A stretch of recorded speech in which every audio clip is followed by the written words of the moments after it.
Au nom du Père qui me crée, au nom du Fils qui me sauve, au nom de l'Esprit Saint qui me sanctifie, avec toute la tendresse de la Vierge Marie, co-rédemptrice. Sœurs et frères, très heureux de vous retrouver de nouveau pendant ce carême crucifiant. Une nouvelle lettre de Luisa Picaretta. Je vous propose de lire la 19e lettre. Ça correspond au numéro 49 dans ce petit livre que vous commencez à bien connaître.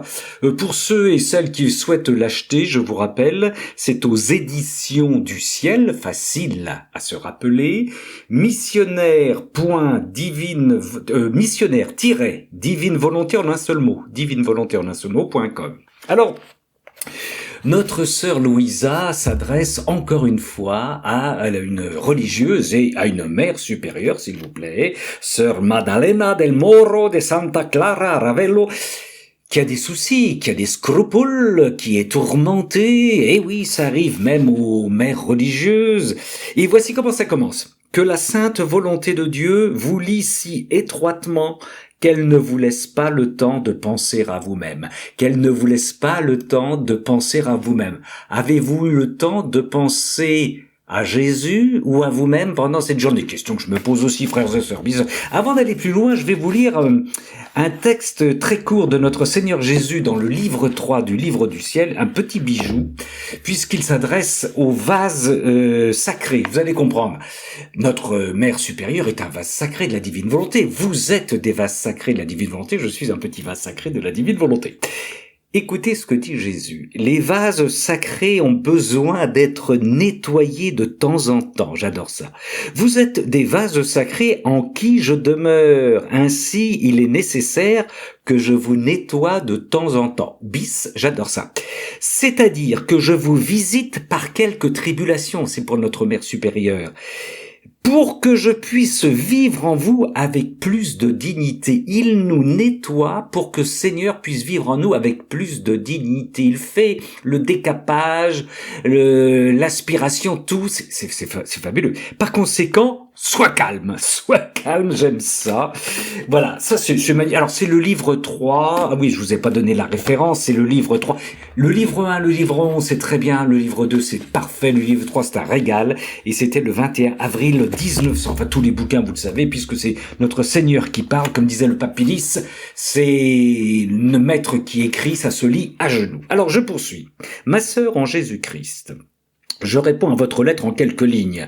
La cause, je crois, de tout ce que vous me dites, elle est tourmentée, c'est le manque d'union avec Jésus dans toutes vos choses. Le manque d'union avec Jésus dans toutes vos choses. Il y a eu une époque avant la divine volonté, je me rappelle dans les années 70, il y avait ce livre, vous savez, d'André Sèvres, 30 minutes pour Dieu. On daignait prendre du temps pour Dieu, puis après c'était du temps pour nous. Alors que aujourd'hui, on le sait, dans la divine volonté, ce n'est que du temps divin. Il n'y a plus de temps humain et de temps divin. Ça n'est que du temps divin. Dans tout ce que nous faisons, même quand nous sommes fatigués, stressés, vous vous promenez avec une assiette, vous faites tomber une assiette.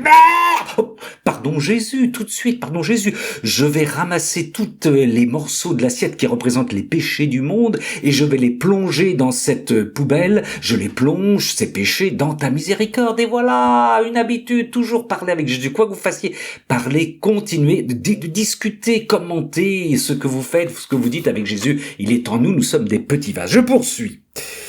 Je réponds à votre lettre. Donc, l'ennemi vous trouve seul. Elle dit ça, la mère supérieure. Et quand nous sommes seuls avec l'ennemi, nous sommes foutus, les amis. L'ennemi vous trouve seul sans Jésus et fait sa propre fabrication en vous. Il fait sa propre fabrication en vous.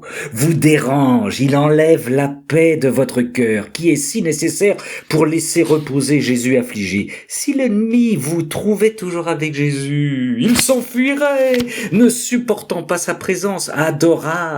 Voici le remède à tous les ennuis. Restez toujours avec Jésus, tant dans les choses spirituelles que matérielles. Vous allez voir le nombre de fois où le verbe rester, l'impératif, revient.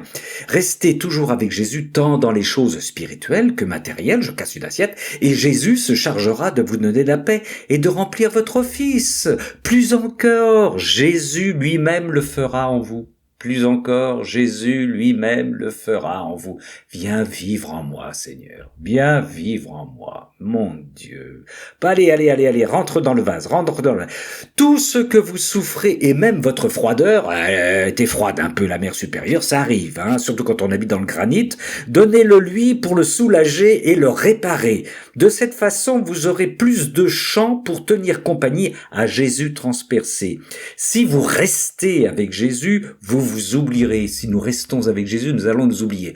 Que ça fait du bien de s'oublier, n'est-ce pas, Ramon? Mais oui, bien sûr. Vous vous souviendrez de Jésus seul et il prendra soin de tous vos problèmes. Et bon sang, suivons notre manager en or, Luisa Picaretta. Ah oui, elle poursuit, aimez-le beaucoup. Mais seule l'union avec Jésus fera jaillir la nouvelle source avec un amour grandissant.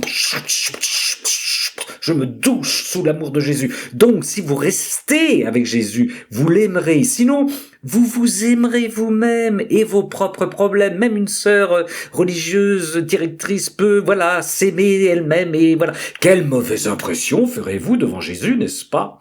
Dites à la bonne mère supérieure de rester obéissante en tout, car celle qui obéit n'échoue pas et le bienheureux Jésus compensera tout ce qui lui semble manquer. Je fais ça parce que moi j'ai beaucoup de mal avec l'obéissance, vous en doutez. De plus, quand Jésus se sent aimé, il oublie nos péchés et pourquoi voudrait-il nous perdre en s'en souvenant? Regardez cette conclusion miséricordieuse, je la redonne parce qu'elle est pour tous ceux qui sont un peu jansénistes. De plus, quand Jésus se sent aimé, il oublie nos péchés et pourquoi voudrait-il nous perdre en s'en souvenant? Il n'en a rien à cirer de nos péchés si on est complètement ouvert au Seigneur. Mais bien sûr, Jésus veut l'harmonie et la concorde entre vous et il sera au milieu de vous. Je me recommande à vos prières. La petite fille de la divine volonté, Corato, 20 novembre 1917. Ma sœur Louisa, je t'embrasse. Viens, veille sur nous, viens nous apprendre à vivre en Dieu, viens nous apprendre à être des vases, même si nous sommes des petits vases fragiles, des petits vases d'argile. Sœurs et frères dans la divine volonté, soyez bénis.